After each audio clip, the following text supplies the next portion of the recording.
Hey, everybody, here it is Monday, another start to another great week. We got a big week this week. Man, you got the DNC clown show going on this week. It's going to be something to watch. We're discussing doing a live stream tonight, maybe, and if it works out tonight, we're going to live stream it every night for you. We have some issues here and there back and forth with live stream sometime, but hopefully tonight everything's going to go good for us.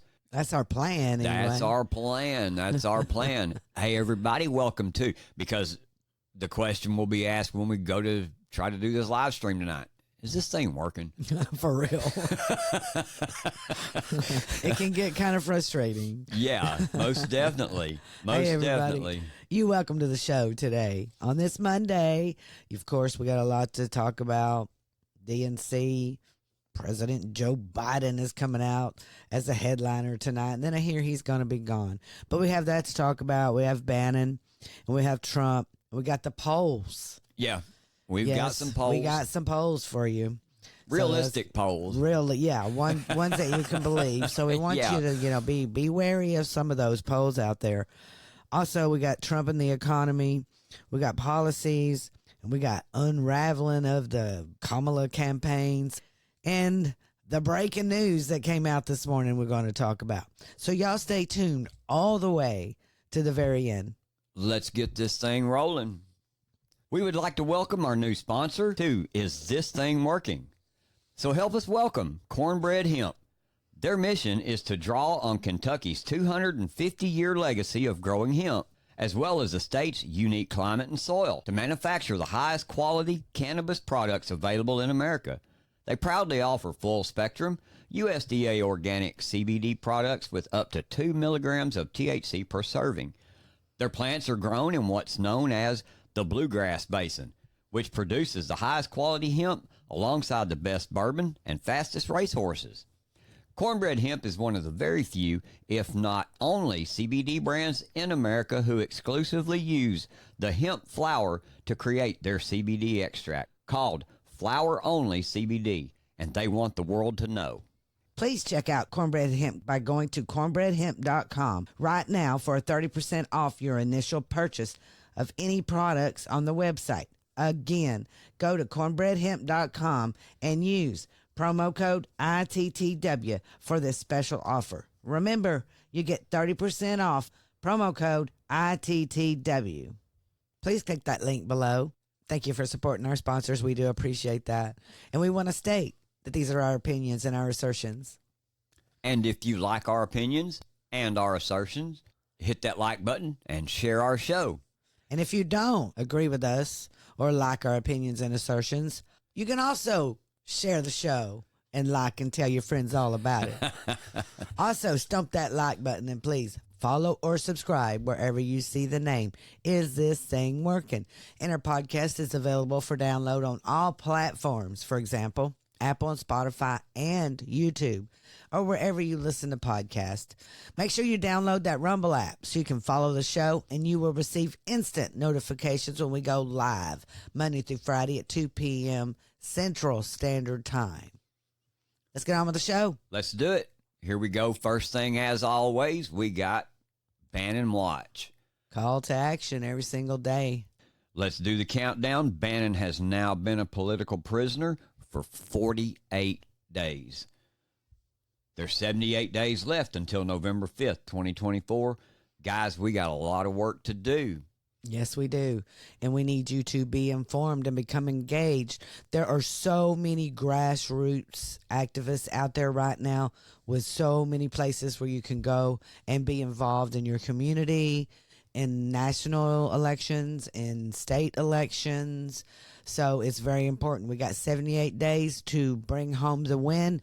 That's what we're here to do. But we got a video of Steve Bannon telling you like it is. I've got thousands of hours of radio interviews. I ran radio shows forever, had my own radio show. Thousands of hours of speeches like this. You don't think those guys went through every line of speech, every radio show, everything? They've never come up with an anti-Semitic or racist comment ever. This shows you the opposition party media, how dumb and lazy they are. And here's why. We're winning. We're winning on the economics. Why do I come to groups like this? Why do I only speak to mainstream media? I don't go on Fox. I don't go on right-wing media. Why? Because for our movement to be successful, we must take 25% of the Bernie guys, the economic nationalists, a third to 40% of African-American working class and middle class, and a third to 40% of Hispanic working class and middle class, and Asian middle class and working class. When we unite that, and we will unite it in the United States, because it's my life's work, we will have a political realignment like 1932, and we will govern the country for working men and women in our country, not for the elites on Wall Street, not for the elites in corporate America, and not for the party of Davos. He's exactly right. And one of the biggest messages that I get out of that is just what he said right there at the end. These things that we're doing for the American people. We're doing them because they should be placed America first in all things, man. And we have to convince those people that they have been, hoodwinked by the Democrat Party for years. And really, if you look at it, folks, over the past 4 years, well, let's say 8. Let's go all the way back to President Trump. When he was in office, people can now weigh the difference between what President Trump had to bring and what the Democrats have to bring. And if you absolutely believe that Kamala Harris is going to make it any better for you than Biden, right, then honestly, folks, you're really listening to the wrong people and trying to keep this up over and over every year, voting for the same thing. I don't get it. Right. And one of the unique situations that we've brought ourselves to at this point in history, it's unique to the fact that you've actually got 2 people who have held that office to run. You've actually got 2 people here that you can sit here and compare a side-by-side comparison to. I think anything that the legacy media or the fake news media or the Democrat Party try to throw at you, the lies and the BS that they try to throw at you, what a greater time right now than to be able to look back and weigh those 2. I know that's never happened in the history of America. Exactly. And what gets me about all this, and I think is very important, is the polls out there. You can watch the CNN polls, ABC, NBC, CBS, Fox News. Fox News is the worst at the polls, man. I don't know who they're, maybe it's all New York. I don't know who they poll. I don't ever get a poll from them. Right. I don't either. A survey or anything. So, but a CBS poll came out this morning, which has President Trump leading Kamala Harris on the major issues. What are the major issues? The economy, inflation, and our border. Those are the 3 biggest issues. What gets me about this poll we're fixing to go through is they'll show major issues, but when you put a side-by-side poll up of who is going to vote more, there's only a 1-point difference. I do not understand that whatsoever. It does. These are the ones we look at because these are the ones that it shows more of what the American people really understand. Right. The CBS News poll here, like we're talking about, let's compare them back and forth. The economy, 56% of the people trust President Trump with the economy as compared to a 43% with Kamala.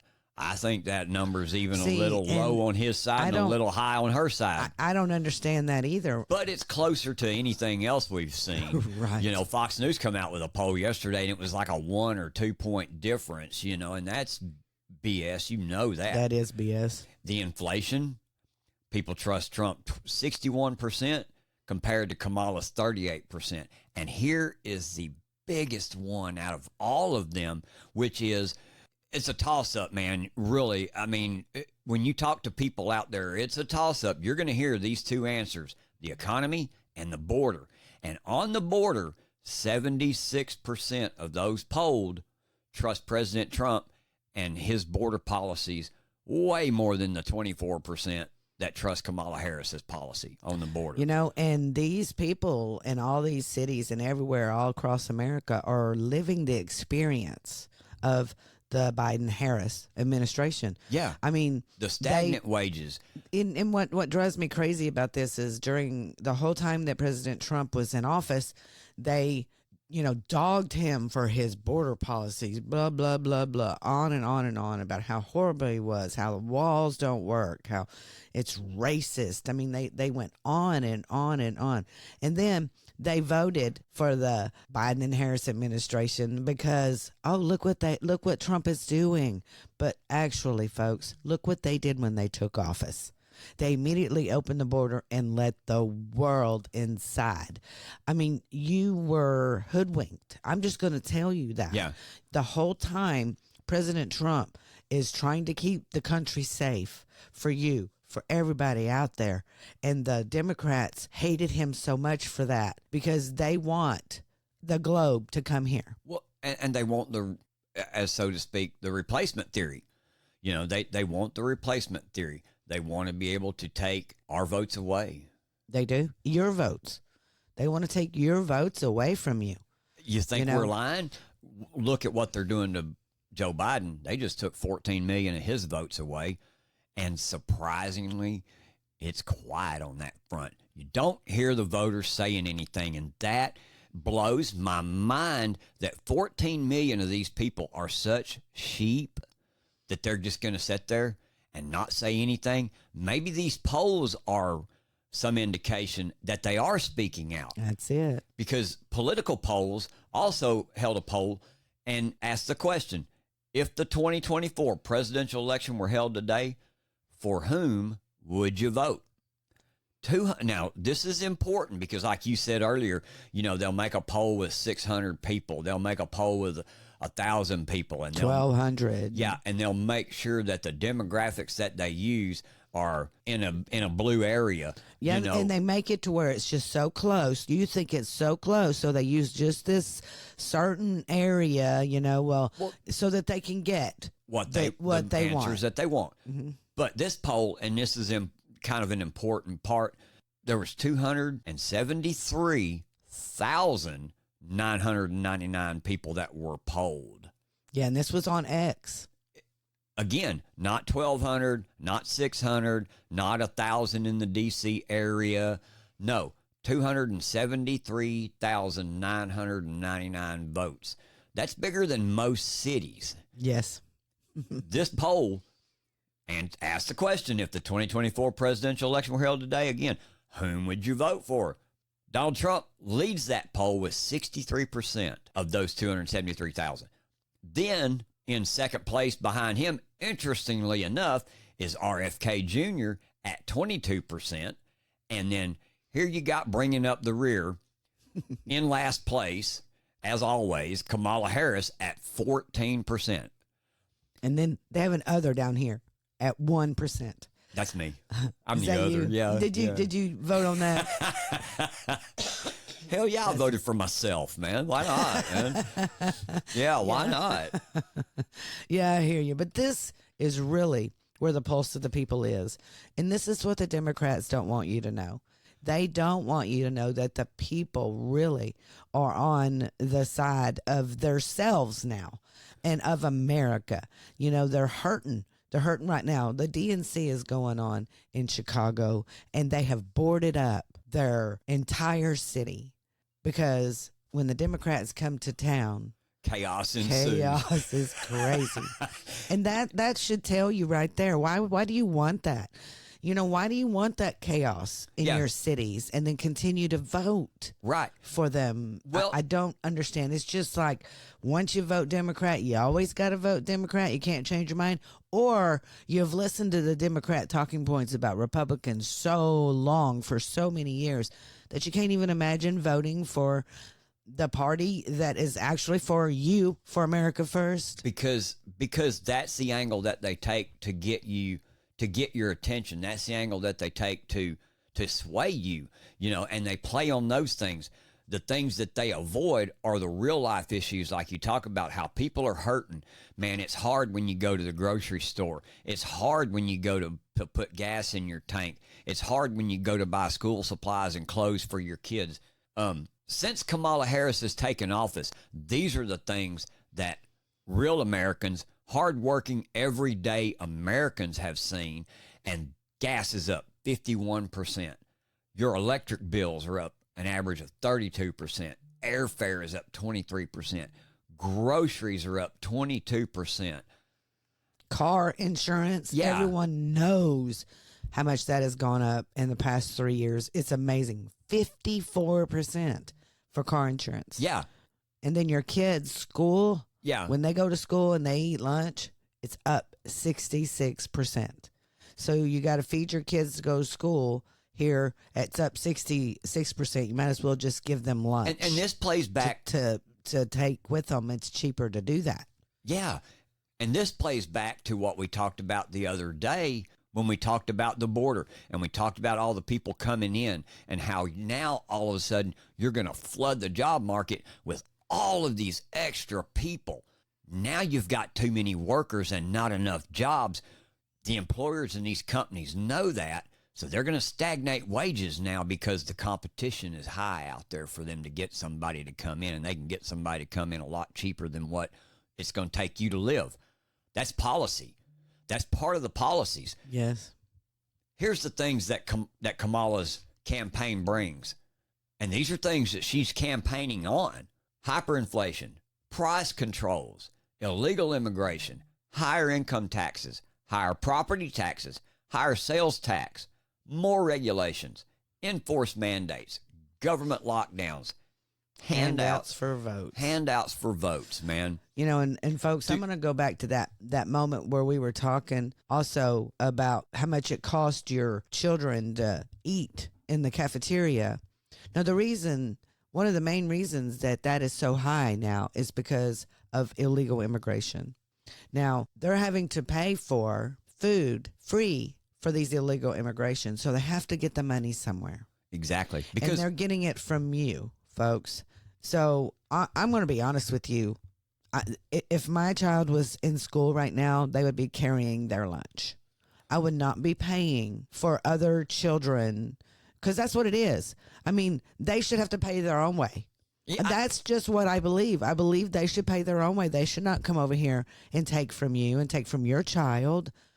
You know. Well, and I know you're not saying that from a no. I'm a mom. A hard standpoint. Not whatsoever. You're saying that from the standpoint of it costs you. You're struggling now to pay for your own child's, and now you're going to have to in turn be hit with a higher sales tax or be hit with higher property taxes or school taxes to help cover these increased costs that your school never budgeted for to begin with. Yes. You know what I mean? Well, that's, like what they say, handouts for votes. Yeah. But they're not handing you anything but more increases in everything. Bad policy. And now it's affecting your children. And honestly, folks, we have to do something about this. Yeah. This cannot go on. It is not sustainable, the amount of money that we are forking over for people that are taking our jobs. Exactly. I'm like everybody else. I'm an American, and I love to help people out. I do not ever want to take any food out of any child's mouth whatsoever. That is not what I'm saying. And everybody is welcome in America. If you come here legally and you earn your way, just like we had to earn our way as we grew up, we were taught to earn our way. Yeah. And if you're coming here, you should do your best to assimilate into our economy. You should do your best to assimilate into our culture, into our way of life. Does that sound bad? I don't think that it does, like I've talked about before, too. If I go to Germany, and most Germans would expect me to respect their culture, and I would want to learn about their culture and be involved in their culture and the things that they do, like the beer fest. Right. Like Oktoberfest, yeah. But you see what I'm saying, though. 100%. And because those people, those Germans, if you were there after a while, and they begin to know you and you begin to make friends among the community, but all you ever done was spouted your American ideals upon them, and all you ever done was spouted about how great we were and how you guys suck, but we're here anyway. Yes. At some point, those people are going to begin to resent the fact that you're here. Again, This is all stuff that should be common sense to us. I don't want higher taxes. I don't want government lockdowns. I don't want a UBI system here. I don't want you to do single payer universal health care. And I don't want you to price control on the grocery stores. I don't want you to do all these things, because if you look at history, and history always tends to repeat itself, you should learn from history each and every day. These policies right here are going to cause what? They're going to cause mass food shortages. They are. They're going to cause food shortages. They're going to cause starvation. Bread lines. They're going to cause this used to happen these back things. in the 70s. And all it's going to do is continue to drive the inflations up. It's not going to bring nothing down. It's just going to cause more pain and suffering on people. And that's wrong, man. Her campaign is crumbling because of this, regardless of what the media tells you. These crazy 1 point and 2 point swing polls that they keep throwing out there, they're BS, man. This campaign is failing. And even CNN tells us. CNN tells us right here, listen to them, what they have to say. How Kamala Harris's campaign unraveled. They obtained the resignation letter of the Harris campaign state operations director, who is now joining the Bloomberg campaign. She wrote, "It is unacceptable that with less than 90 days until Iowa, we still do not have a real plan to win. Our campaign for the people is made up of diverse talent, which is being squandered by indecision and a lack of leaders who lead." Molly, that is rough stuff. You wrote a fantastic cover story on Kamala Harris about a month ago or so. I'm sure, based on what your reporting has been, a lot of this isn't really a surprise to you. No, what's a surprise is that she has failed to turn it around, despite literally months and months and months of hearing this kind of frustration. And you hear it, it's reporters, it's people inside the campaign, it's people outside the campaign, it's pretty much every voter that you meet on the campaign trail who goes to see her. And the common theme is people want to like her, and then she doesn't close the deal. She's not able to articulate a consistent and compelling message that makes those voters who show up for her, who are interested in what she's selling, that makes them decide, yes, this is the candidate I can commit to. And the Time story and a Post story today have really laid out this frustration, especially within her team, that she hasn't been able to make those decisions. And she's There you go. Yeah, it's going to get crazy, folks. People are already coming out saying that she's having a problem drinking on the on the job. That she teetotals by 4 because she has a brunch and she drinks too much, and by 4 she's ready to go home. They're putting her in an Uber. Hey. Maybe she can't handle the pressure. Hey, if you're going to be a day drinker, you got to start in the day. You got to start in the daytime. So That's right. yeah. It's 5 o'clock somewhere. Well, her campaign's unraveling, and not only is her campaign unraveling, right on the heels of the DNC convention, where they're going to come up there and tell everybody in the world, hey, you see this shit show that's going on back here named Kamala Harris campaign for president, but we're telling you that she's still the greatest thing ever, and we're going to just push right ahead. A lot of things are going on this week. They got a lot of crazy things going on. They got 100,000 anti-Israeli protesters out there. They've got all the abortion rights people out there wanting to do abortions on a bus. And you know what else they're it's doing? What I thought was like nuts about this. Men are getting vasectomies. on a bus. On a bus.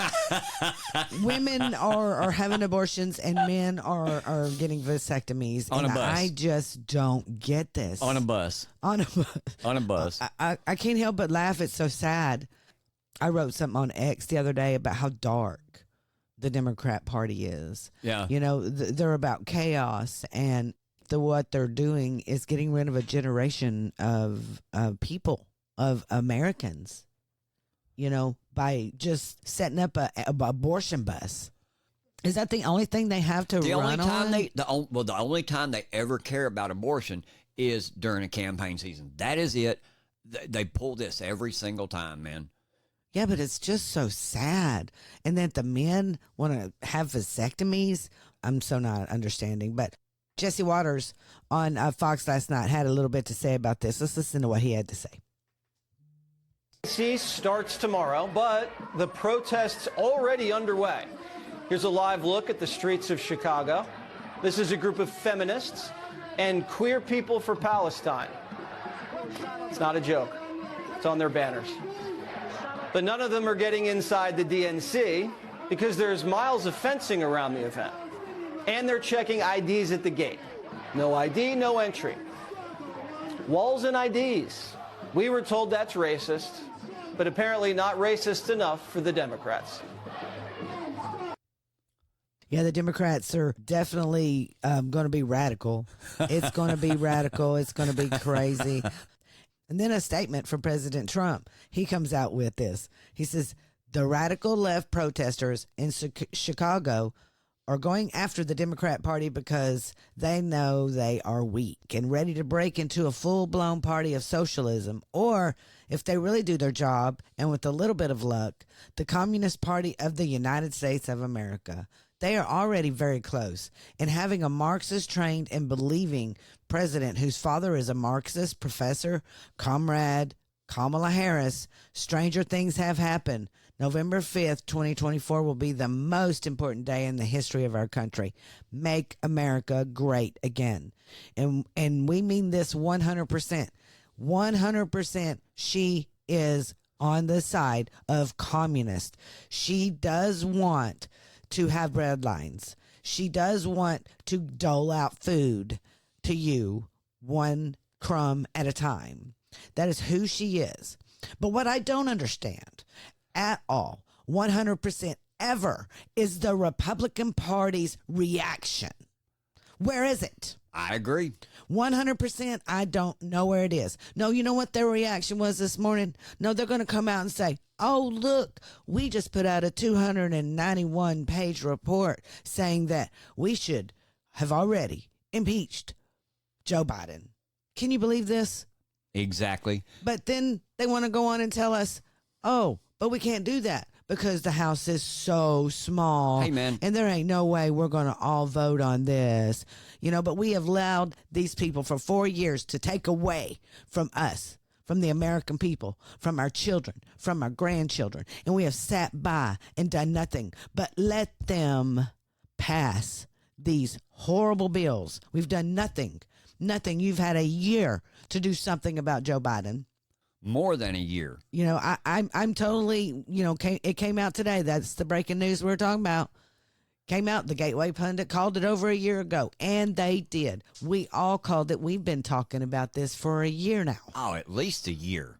You know, at least we're a going to year. actually look through some shows, and guess what we're going to do? We're going to play you a few clips coming up this week. The great Jim Hoft from Gateway Pundit. This is what he said. His headline said, the Gateway Pundit called it over a year ago. Weak Republicans were never going to impeach Joe Biden. On Monday, House Republicans finally released the report detailing old Joe's impeachable offenses, and it's too late to do anything about it. That is exactly the truth. It's too late, guys. You ran cover for Joe Biden all this time. James Comer, you ran cover for Joe Biden all this time. Speaker Johnson, you Speaker ran Johnson. cover for Joe Biden this whole time, and you're still doing it right now. Jim Jordan, you're running cover for Joe Biden. I don't care what you say, Jim Jordan. You could have had this taken care of already. A long time ago. But the great Jim Hoft goes on to say that. Over a year ago, Gateway Pundit wrote this, and Jim Hoft says, since then, Republicans have pretended to hold the Biden crime family accountable. And since we first made the prediction that Joe Biden would leave office before he was held accountable, Joe Biden has had a medical emergency and was forced from his re-election race in a silent coup. Republicans never did have enough strength and honesty to impeach Joe Biden. Oh, no, because, I'm in a moderate district. That's what they're always saying. I won't get elected if I do this. No, you don't understand. You will be elected 4 times as much if you did this. You just don't care about the American people and what this, I'm sorry, I'm just going to say it. This idiot Joe Biden has done since he's been in office. Should we make a huge list of all the things that he's done to President Trump? the And you haven't done weaponization of the nothing? government. Yeah, you've done absolutely nothing. And that's the thing. What has happened in this thing is the fact that those Republicans that were lackadaisical, those that refused, those that voted against impeaching him, all you've done is sold America out. And we're all angry because of it. 100% angry. And Julie Kelly came out with this fantastic article yesterday. The headline reads, Democrats broke the law by pushing Joe Biden out of the race. And me and James have been talking about this ever since this has happened. The amount of people that have been just, disenfranchised. Just disenfranchised. And she goes on to say in this first paragraph, if we apply Special Counsel Jack Smith's interpretation of the conspiracy against rights statute included in the DOJ's January 6th indictment of Donald Trump, Biden and the Democrats have committed a crime, which is no surprise to anyone, none whatsoever. Yep. It goes on to say that one of the 4 counts in Jack Smith's J6 related indictment of the former president is conspiracy against rights. This statute reads, if 2 or more persons conspire to injure, oppress, threaten, or intimidate any person in any state, territory, commonwealth, possession, or district in the free exercise or enjoyment of any right or privilege secured to him by the Constitution or laws of the United States, they shall be fined under this title or imprisoned not more than 10 years. Important to note that Smith once again relied on the vague language of a federal statute to argue that President Trump's claims about voting fraud in the 2020 election and plans to delay the certification proceedings on J6 denied the rights of the 81 million Americans who voted for Biden. Ha ha ha. His indictment accused President Trump of conspiring to injure, oppress, threaten, and intimidate 1 or more persons in the free exercise and enjoyment of the right or privilege secured to them by the Constitution and the laws of the United States. That is, the right to vote and to have one's vote counted. Think about this, and this is what the silent coup is all leading toward. This is why you cannot let the fact that this silent coup come up, because Speaker Pelosi, Chuck Schumer, Hakeem Jeffries, Barack Obama, an unelected bureaucrat now apparently, what did they do when they walked in there to Joe Biden and said, we can do this the easy way or we can do this the hard way? What did they do? They oppressed him, they threatened him, and they intimidated him in the free exercise and enjoyment of a right and a privilege secured to them by the Constitution and the laws of the United States. We can call Joe an illegitimate president all we want to, and he is. They stole that election. But for 4 years now, instead of our U.S. House of Representatives and our Senate taking these things and impeaching the man and removing him because he was illegitimate, we allowed him to sit in there all this time. Is that a crime? I don't know. Well, I mean, the crime to me right now is the fact that they would not impeach him because what was the big language? What was the big uproar? Oh, because that means that Kamala would be president. Okay, but by Jack Smith's own admission, conspiring to injure, oppress, threaten, intimidate 1 or more persons in the free exercise and enjoyment of a right and a privilege secured to them, 14 million people voted for Joe Biden in the primaries. Those 14 million people have had a crime committed against them. Actually, even as big a criminal as Joe Biden is, this was a crime committed against him too. And like I mentioned, well, I don't know if it's against him so much as against the people that voted for him. By every measure, those parties collectively disenfranchised voters by first freezing out potential Democratic primary opponents last spring and officially clinching the nomination in March, only to later succeed in strong-arming Biden out of the race when it was clear he would not win. You know, that's disenfranchising is one thing, but it is criminal. 100% is criminal, and something should happen. But do you think our Congress is going to do a thing? No. Is this thing working? Rise up. Well, hey, everybody, that's it for today. Thanks for listening, and I hope you've enjoyed the show. Hope you've learned some things about what's going on around us in the nation and in your communities. You know, we couldn't do this without your continued support either. We appreciate all of you showing up, taking the time to listen to us today. So please, like I say, make sure to hit the like button, share our show with all your friends. We'll see you next time on Is This Thing Working? And as always, I'm James, and that's my lovely co-host over there, Denise, and we'll see you next time. we're out.